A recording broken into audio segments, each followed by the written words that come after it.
J mais ABC. Oferecimento Copi. Perto da sua casa, próximo de você.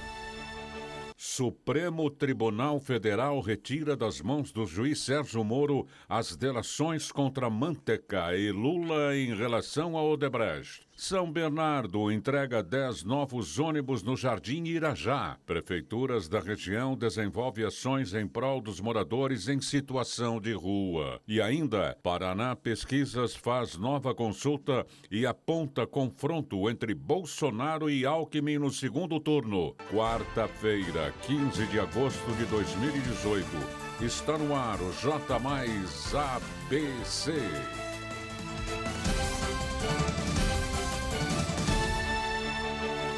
Olá, tenham todos uma boa noite e sejam bem-vindos a mais esta edição do J mais ABC. Na edição de ontem, nós falávamos sobre o caso do Manteiga, onde o juiz Sérgio Moro aceitou a denúncia contra o ex-ministro dos governos petistas. Agora temos um novo capítulo nessa história, viu? E quem vai contar pra gente é o Renan Bandeira. A segunda turma do Supremo Tribunal Federal decidiu retirar do juiz Sérgio Moro os depoimentos de 6 delatores do Odebrecht contra o ex-presidente Lula e o ex-ministro Guido Manteiga. As delações retiradas das mãos de Moro têm como destino a Justiça do Distrito Federal. Manteiga e Lula estariam supostamente envolvidos em um esquema de repasses ilegais ao PT. Na terça-feira, por 3 votos a 1, a segunda turma alterou a decisão anterior do ministro Edson Fachin, relator das ações na Operação Lava Jato no Supremo, que determinava a remessa das delações à Justiça Federal do Paraná, onde Moro é responsável pelos processos da operação. Dos 5 ministros que compõem a segunda turma do Supremo, Dias Toffoli, Gilmar Mendes e Ricardo Lewandowski votaram a favor das delações irem para a Justiça do Distrito Federal. Apenas Edson Fachin votou para manter na Justiça do Paraná, totalizando 3 votos a 1. O quinto ministro, Celso de Mello, não participou da sessão. As delações tratam de suspeitas ligadas à planilha apresentada pelo Odebrecht, onde constam supostos pagamentos ao PT registrados sob a inscrição italiano e pós-Itália. O Ministério Público afirma que os nomes das planilhas são uma referência a Manteiga e ao também ex-ministro Antônio Palocci. As delações serão agora enviadas à Justiça Eleitoral do Distrito Federal, no caso de depoimentos que envolvem Manteiga e Justiça Federal do Distrito Federal, para onde irão depoimentos de atuação de Lula e também de Manteiga. Ainda falando em política, no final desta tarde, o PT registrou na sede do Tribunal Superior Eleitoral em Brasília a candidatura de Luiz Inácio Lula da Silva à presidência da República, com o ex-prefeito Fernando Haddad como candidato a vice. Vamos para o ABC agora. Em comemoração aos 465 anos da cidade, São Bernardo do Campo realizou mais uma entrega na última terça-feira, dia 14, e dessa vez o transporte foi o grande destaque. Vamos ver como foi, como aconteceu? Acompanhe com a repórter Bianca Góes. Mais uma vez, a Prefeitura de São Bernardo do Campo tem investido na população. E dessa vez é com a entrega de 10 novos ônibus aqui no Jardim Irajá. Eu acho que é bom para o passageiro, para a gente, para todos que vão usar, porque para a empresa é bom, mas é mais para o usuário, né? Porque quem está saindo ganhando é o usuário e a gente que vai tomar um transporte que é mais confortável, né? A Prefeitura de São Bernardo já entregou 95 novos ônibus e mais 8 vans. A nova frota já representa 30% dos veículos operantes, que são totalizados em 380 ônibus. Agora, a previsão é de que mais 10 novos ônibus sejam entregues nos próximos dias. Nós aqui não estamos fazendo mais do que a nossa obrigação. Eu entendo que ter um transporte público de qualidade é um dever que o poder público oferece. E eu insisto, cada um cumprindo a sua etapa. A prefeitura tem que cumprir o papel dela e o concessionário o papel dele. Os novos equipamentos contam com ar-condicionado, entrada USB para carregar celulares, televisão e rede Wi-Fi, com um total investido de aproximadamente 20 milhões de reais aplicados em transportes. Porque o transporte coletivo não é favor. O transporte coletivo é um dever, porque além de ser uma concessão pública, a prefeitura e o usuário paga por ele, Shell. Não é de graça. Então, toda a gratuidade nós pagamos e o usuário paga para a viagem. Mais 7 corredores exclusivos estão com obras em andamento, sendo o Leste-Oeste, Rua de Ramos, Alvarenga, Castelo Branco, Estrada Galvão Bueno e São Pedro, bem como Rotary, em que a ordem de serviço foi assinada em julho deste ano. Recentemente foi inaugurada a primeira via exclusiva de ônibus no bairro Assunção, que tem otimizado as viagens dos moradores que moram nesta região. Ainda falando da região, os últimos dias estão sendo bem gelados aqui no ABC, não é verdade? Vai fazer frio lá longe. Você já reparou e parou para pensar nas pessoas que vivem nas ruas, onde elas não têm ao menos um cobertorzinho para se proteger desses dias tão gélidos? Pensando em como ajudar essa população, as prefeituras do ABC têm apostado em diversas ações. A nossa repórter Isabel Rufino conversou com as autarquias e nos traz mais informações. Roupas e comidas quentinhas e uma casa que traga sensação de acolhimento. Isso são só algumas das coisas que precisamos nesses dias frios que têm atingido a região. Porém, não são todos que contam com esses benefícios. Tem aqueles que vivem em busca de uma simples coberta para o inverno. E em uma análise feita pela nossa equipe de reportagem, foi comprovado que mais de 1.100 pessoas vivem em situação de rua em 4 dos 7 municípios do ABC. Pensando em formas de ajudar esses moradores, as prefeituras da região têm executado diversas ações de acolhimento. São Caetano, por exemplo, conta com 2 unidades para abrigar essas pessoas, sendo uma feminina e uma masculina. Em Ribeirão Pires, a instituição que presta acolhimento oferece 40 vagas. Já Mauá conta com 50 vagas no inverno, o dobro do oferecido em outras épocas. O município de Santo André tem um total de 95 vagas conveniadas. Diadema executa diversas ações e, no total, oferece 105 vagas. Por fim, São Bernardo, que também oferece ações variadas, tem no total mais de 220 vagas. Olha, pessoal, mesmo com as ações desenvolvidas pelas prefeituras, conforme a gente viu, devemos também nos preocupar e ajudar o próximo. Então, se tiver alguma roupa que não usa mais, doe para quem precisa. Agora vamos falar com a Gabi Tricânico, que está ao vivo no evento em que a candidata a deputada estadual Carla Morando faz um anúncio oficial sobre a coordenação da campanha. Mais uma vez é com você, Gabi. Boa noite, Darcio. Boa noite aos telespectadores do J Mais ABC. Hoje é quarta-feira e em instantes começa um anúncio aqui no município de Santo André. Aliás, nós estamos aqui na Rua General do Glicério, no centro de Santo André, onde uma reunião da equipe de coordenação da campanha da deputada estadual Carla Morando fará um anúncio onde vão anunciar quem será o coordenador, então, aqui no município de Santo André. O evento começa em instantes, estão aguardando só a presença da candidata a deputada estadual Carla Morando do PSDB, onde toda a cúpula do PSDB e algumas dobradas dessa coligação que foi montada junto com o PSD, inclusive há pouco transitando aqui pelo evento, encontrei o candidato a deputado federal Ailton Lima, que também participará então desta reunião de coordenação e fará esse novo anúncio, então, toda a imprensa para falar sobre a coordenação da campanha de Carla Morando, candidata a deputada estadual do PSDB aqui no município de Santo André. Eu volto daqui a pouquinho, então, Darcio, com as informações, né, já para o nosso telespectador e passar então para a nossa TV Mais. Uma ótima noite a todos vocês. Ok, combinado então, Gabi. Vamos agora para o nosso primeiro intervalo. Vamos lá. Vamos aproveitar e entrar em nosso portal tvmaisabc.com.br e veja muito mais notícias, viu? Na volta, você confere uma entrevista exclusiva com o candidato a deputado federal, Fábio Palácio, que já chegou, já está aqui em nossos estúdios. Portanto, não saia daí, mas de jeito nenhum.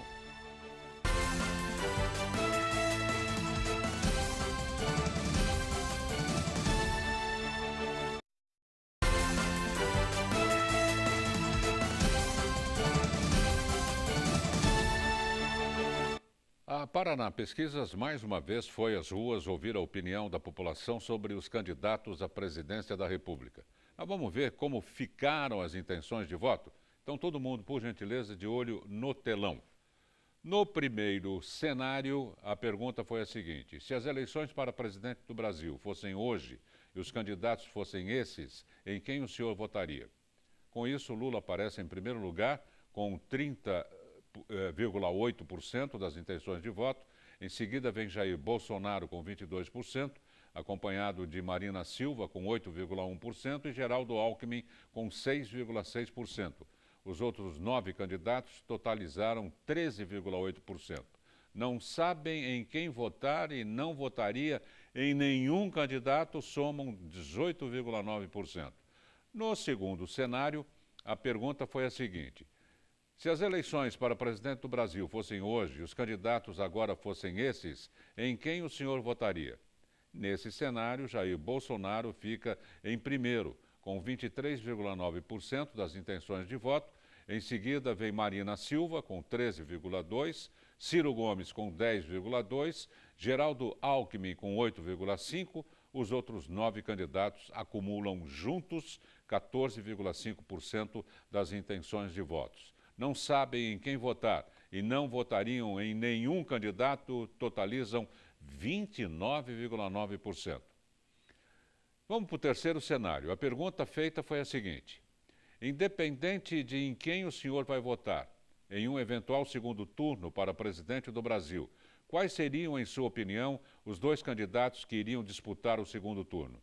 Nesse cenário, Jair Bolsonaro continua em primeiro, com 43,3% das intenções de voto. Em seguida, vem Geraldo Alckmin, com 27,6%.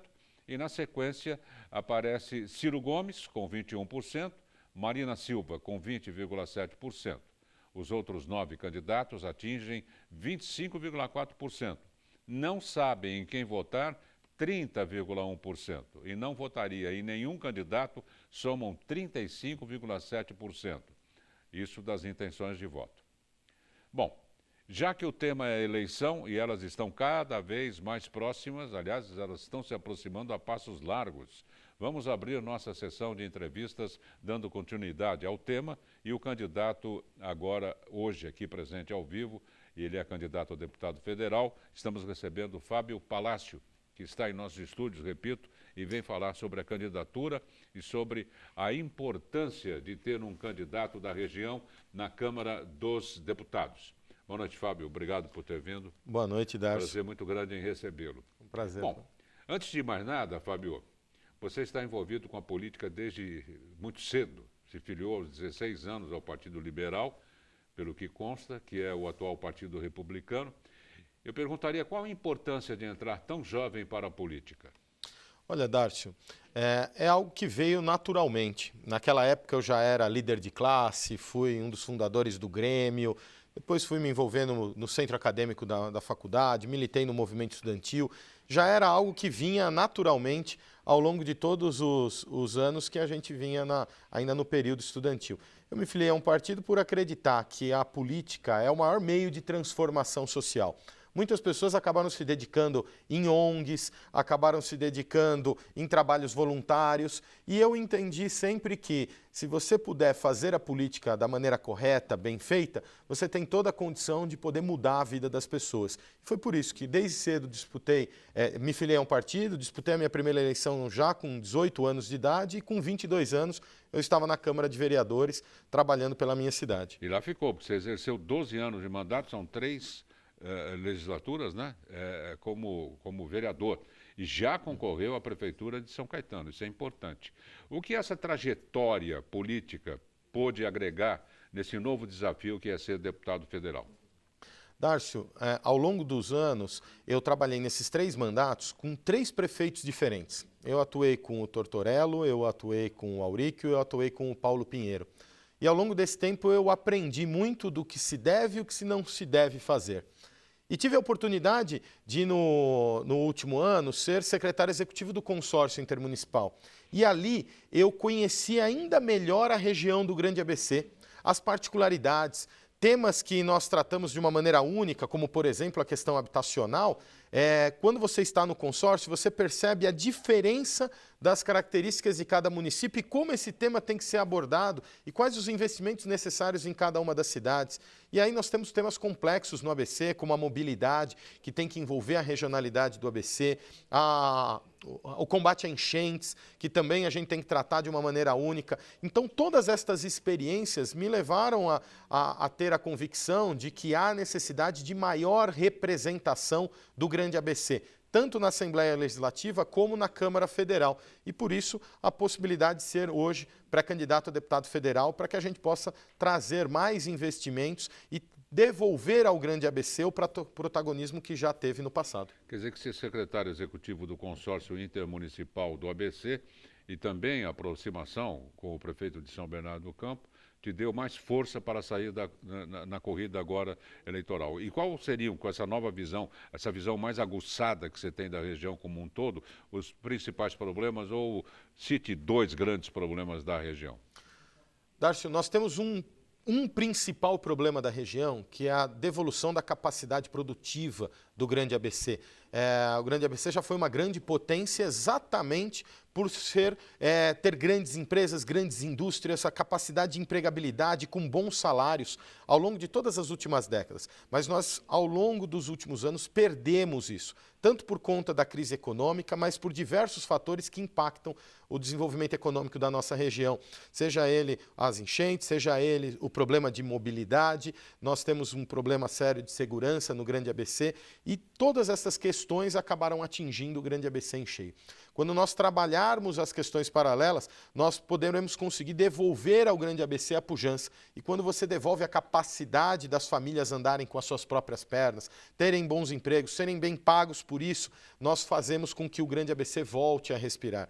E, portanto, o bom relacionamento que nós temos com o prefeito de São Bernardo, o prefeito Orlando Morando, mas não só com ele, com o prefeito de Santo André, o Paulo Serra, o prefeito de Ribeirão Pires, o Kiko, e temos uma boa relação com todos os prefeitos do Grande ABC, é ter a certeza que a gente pode fazer muito mais do que aquilo que vem sendo feito no que diz respeito ao olhar do governo federal para a nossa região. O que você acha da campanha e do mote, quem é da região vota em candidatos da região? Darcio, é fundamental. Nós temos 70 deputados federais pelo estado de São Paulo. O Grande ABC tem 3 milhões de habitantes e o estado de São Paulo 40 milhões de habitantes. Nós somos quase 10% do estado de São Paulo. Então, se são 70 vagas de deputados federais, nos leva a entender que nós deveremos ter 5, 6, até 7 deputados federais. Nós temos apenas 2. Há uma pequena representatividade do ABC.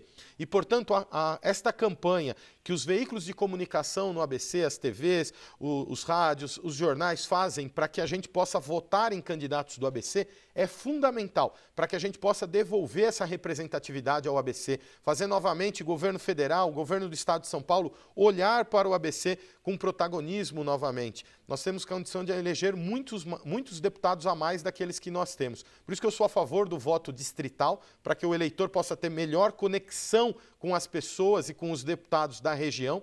E isso é uma das bandeiras que nós defenderemos no Congresso Nacional. Fábio, obrigado por ter vindo e boa sorte. Muito obrigado, Darcy.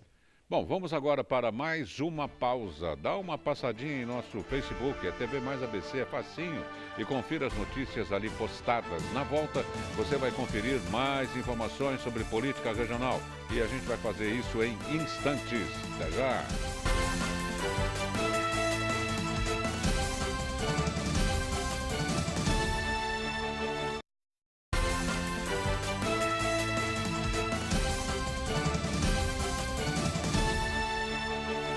Na tarde de ontem, o candidato a governador do estado de São Paulo, João Dória, veio ao ABC e no encontro realizado pelo PSDB no Clube 1º de Maio, ele afirmou trazer um batalhão de polícia para a região. Vamos conferir mais detalhes na reportagem a seguir. O encontro realizado pelo PSDB na noite de terça-feira no Grande ABC Paulista aconteceu no Clube 1º de Maio com a presença de correligionários e lideranças. Primeira boa notícia, porque há aqui uma demanda grande para a melhoria do conforto e da segurança dos terminais. Segunda boa notícia, e quando eu digo que é notícia, porque nós vamos fazer. Eu não sou de conversa mole, não tenho essa prática. Quando eu me comprometo, eu faço. Vamos fazer isso sempre junto. A presença da candidata ao Senado, Mara Gabrilli de Santo André, foi notória. Ela afirmou que irá discutir políticas públicas para deficientes na região. Que a gente pode pegar, inclusive as 7 cidades aqui, para fazer um cadeiraço, mas para chamar todo mundo. Porque assim, falar de política pública de qualidade é deixar ninguém para trás. Então, a gente precisa trabalhar essas pessoas que têm mais vulnerabilidade, que com certeza a vida dos outros cidadãos vai ser bem melhor. Com a presença de 3 dos 4 prefeitos do PSDB no evento, João Dória falou muito sobre segurança. Padrão rota é de treinamento e qualificação igual aos soldados e aos agentes da rota. É o mesmo padrão de atendimento, é o mesmo padrão de treinamento, o mesmo padrão de armamento, o mesmo padrão de força. É o padrão rota em cada BAEP. Nós temos 5 hoje no estado de São Paulo, vamos instalar mais 17. É tratar a segurança pública com a prioridade que ela existe, integrando a Polícia Civil, a Polícia Militar e também as guardas municipais e tratar bandido como bandido. Lugar de bandido é na cadeia. Vai trazer um BAEP aqui para o ABC? Vamos trazer, eu já anunciei e faremos. O PSDB lançou diversos candidatos no estado e somente no Grande ABC Paulista, um candidato a deputado federal, Daniel Córdoba, que é vereador do PSDB em São Caetano do Sul, e 2 a candidatos a deputados estaduais, o vereador de Santo André, Minhoca, e a única mulher da sigla, Carla Morando, que foi citada por João Dória em diversas vezes. Bom, agora nós vamos falar de política regional. E quem vai nos deixar bem informados é a jornalista Gabi Tricânico. Novamente, boa noite para você. Quais as novidades daí, Gabi? Boa noite, Darcio. Boa noite, os telespectadores do J Mais ABC. E começou agora, então, a reunião da coordenação em Santo André da campanha da deputada estadual Carla Morando, aqui no escritório político do candidato a deputado federal Ailton Lima. Eles, nesse exato momento, estão fazendo um anúncio, então, de como funcionará a campanha aqui na cidade de Santo André. Antes da gente mostrar um trecho do evento sobre esse anúncio, eu gostaria de chamar um VT que nós preparamos ontem, então, durante a sessão na Câmara Municipal de Mauá, onde os vereadores estavam muito agitados, porque o vereador Ricardinho da Enfermagem protocolou um requerimento pedindo a intervenção do governo Alaide Rama. Acompanhe. Desde a prisão do prefeito Átila Jacomuzzi, a cidade de Mauá vem enfrentando dificuldades na governabilidade do município. A prefeita em exercício, Alaide Rama, do MDB, ainda não se pronunciou oficialmente e não pautou agendas com os vereadores. Após o recesso, durante a sessão na Câmara Municipal de Mauá, o clima esquentou. Todos têm a mesma opinião de que existe a necessidade de se convocar a prefeita. É ela que responde? Não é ela? Então, convocar ela para que ela dê esclarecimentos em relação à situação da cidade. A situação em que a cidade se encontra, né? Não tem governo. A cidade não tem governo hoje, tá? Tá tudo destruído, tudo. A saúde tá um caos, todas as secretarias estão sofrendo e os vereadores, não existe diálogo da prefeita com os vereadores. Não existe isso. Então, a gente estava debatendo exatamente isso, né? A questão, vamos tentar convocar a prefeita para vir até a Câmara, para conversar com os vereadores, para falar sobre a situação em que a cidade se encontra, porque do jeito que está, não dá. Eu vou bater na ferida, esse é o meu papel. Essa prefeita que aí está, ela tem que dar explicações para os vereadores, mas principalmente para a população da nossa cidade. Segundo os vereadores, a base governista possui ainda a maioria dos vereadores, mas devido à falta de comando do executivo, o legislativo está sem crivo. O governo ainda não nomeou um líder de governo desde a saída de Fernando Rubinelli. O articulador da Câmara Municipal, o secretário de governo Antônio Carlos de Lima, não esteve ontem durante a agenda que pautou a intervenção do governo Alaide. Está esperando o governo anunciar quem é o líder de governo, né? Estou falando aqui espontaneamente para você, que está assim porque está faltando um pouquinho de bom senso dos vereadores. O que nós se fechamos hoje lá foi para ver os requerimentos que foram colocados hoje, para ver o que pode se passar, o que não deve se passar, porque tem algumas coisas que estão fora do consenso. Então a gente foi discutir os requerimentos, acabamos aprovando quase todos, né? E só teve um que foi rejeitado, que é o da interdição do governo, né? A cassação da chapa. A cassação, né? Da chapa, que nós não concordamos, até porque isso não é aqui que tem que entrar, pelo que eu sei, tem que passar isso pela Justiça, pelo Ministério Público. Agora nós estamos aí tentando ajustar o governo, até o governo se ajustar. O que está acontecendo? O que está acontecendo é que está havendo demissões e está tudo desencadeado, ninguém sabe quem está mandando gente embora, quem não está. O governo precisa se posicionar e se colocar dizendo, olha, sou eu que estou fazendo isso. De acordo com os 8 vereadores que assinaram esse requerimento de intervenção do governo, sugerido por Ricardinho, da enfermagem do PTB, o documento foi colocado pelo mesmo de forma irregular. Veja bem, os vereadores estavam pelo menos estavam numa fala de que assinaram o requerimento, que muitas vezes assinaram endossando o requerimento no bolo de matérias, né? Logicamente que todo mundo tem que olhar o que está assinando, né? Certo? E assinaram e depois, quando se deram conta de que era uma solicitação do vereador, solicitando do presidente da Câmara que solicitasse intervenção na cidade, né? Logicamente que esse requerimento a gente até entende, todos os vereadores podem até fazer suas sugestões, é o que o Ricardinho fez, né? Ele fez uma solicitação, um requerimento de uma solicitação ao presidente da Câmara para que tomasse uma providência, uma vez que isso é atribuição do presidente da Câmara. Isso já está na lei orgânica, certo? No artigo 19, inciso 10º, que é a atribuição do presidente da Câmara requerer intervenção na cidade dentro dos itens elencados no artigo 35 da Constituição Federal. Se estiver acontecendo alguma coisa que estiver nesses itens, né, pode o presidente da Câmara solicitar intervenção na cidade. Não quer dizer que vai ser feito isso, é um negócio muito pesado, que tem que se analisar com muita profundidade, mas não quero tirar o direito de nenhum parlamentar que pudesse estar solicitando e reivindicando que o presidente faça isso. Segundo a presidência da Câmara, de acordo com a Constituição, o artigo 35 deverá ser impetrado pelo presidente ou sugerido e não proposto por um vereador. Bate-boca, confusão. O plenário mauaense estava muito agitado. Sessão interrompida por mais de 30 minutos. Ricardinho da enfermagem ainda pautou a revogação da cobrança da taxa do lixo, que foi novamente adiada por mais 10 sessões. O vereador votou com o governo e depois voltou atrás, modificou o discurso, dizendo não ter acompanhado o conteúdo da matéria. Votou a favor da lei? A lei apresentada em dezembro do ano passado dizia que nós teríamos uma faixa de cobrança de R$ 8,00. Esse requerimento, Gabi, na verdade é o requerimento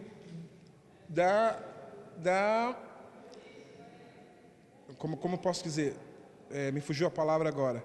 É o requerimento da sessão que antecedeu o recesso. O Simvaldo Carteiro é uma das pessoas que assinaram, né? O vereador Bodinho assinou, o vereador Neicar assinou e outros mais.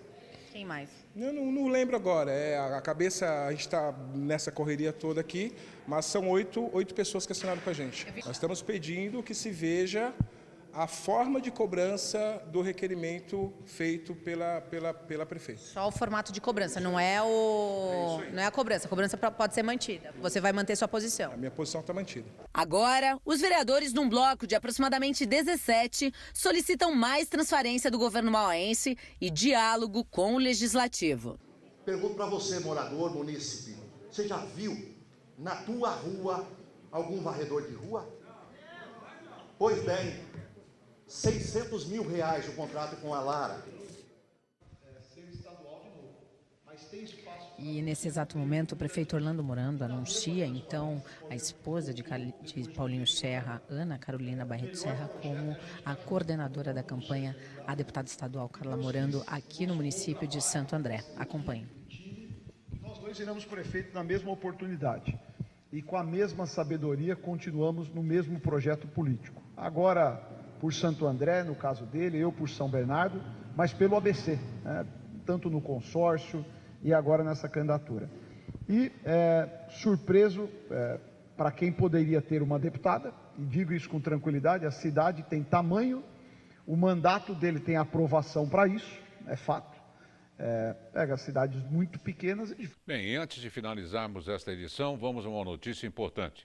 O Estadão, junto com a Prefeitura de São Bernardo, vai promover um evento no próximo dia 23 de agosto com o intuito de melhorar a economia de São Bernardo, que vem crescendo muito nos últimos anos. Portanto, se você tem interesse de ir, se inscreva no site estadãoeventos.com.br/futuro do ABC. A inscrição é gratuita. E o J Mais ABC desta quarta-feira, 15 de julho de 2018, termina aqui.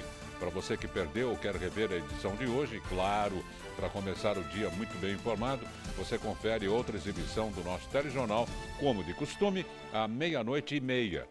E também às 6:30 da manhã, já da quinta-feira. Entre e curta a nossa página no Facebook TV Mais ABC. Veja essas e outras notícias em nosso portal tvmaisabc.com.br. Uma ótima noite a todos. Próxima edição, quinta-feira, amanhã, às 7 da noite, hora oficialíssima de Brasília. Boa noite, bom descanso e agasalhem-se.